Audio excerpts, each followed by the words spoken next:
Well, my Garmin replacement watch came in, as you can see. I feel like Saul never shows his face, but I don't have dogs. Well, where'd my chickens go? They're back over there somewhere. So, but yeah, my tan, where my watch usually is going away.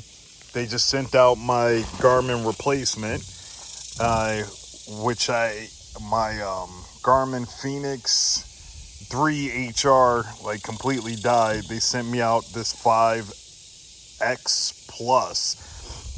So that's going to be a new experience. Let's see what's in the box. Let's open it up.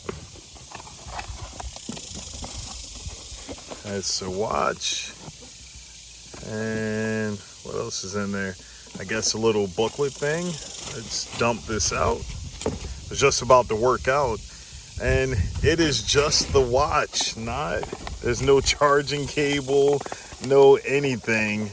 I guess that's why they said to keep your charging cable. But the Fenix 3, what is this for? Help understanding. Yeah. The Fenix 3 does not have the exact same charging port as this does. So hopefully the charging port for my wife's watch works on this one. I'm actually going to go check that out and see.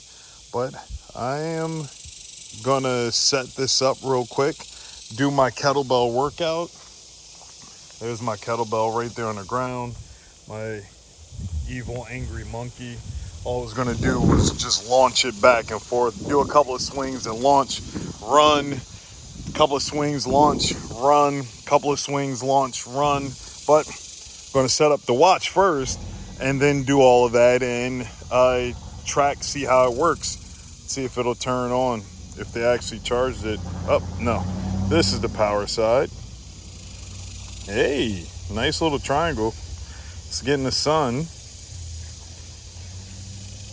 And it's probably going to have some setup menu. Ooh. Loading maps. Oh, yeah, because this thing has maps.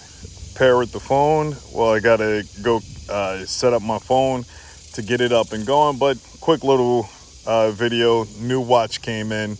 The Fenix 5X Plus. And it has a sapphire glass and all of that stuff. So I'm happy with it. We'll see how it works out, but I need to get my own charging plug because I'm going to have to use my wife's to see if this one back here works. But that's about it. Hopefully you all enjoyed. Shalom.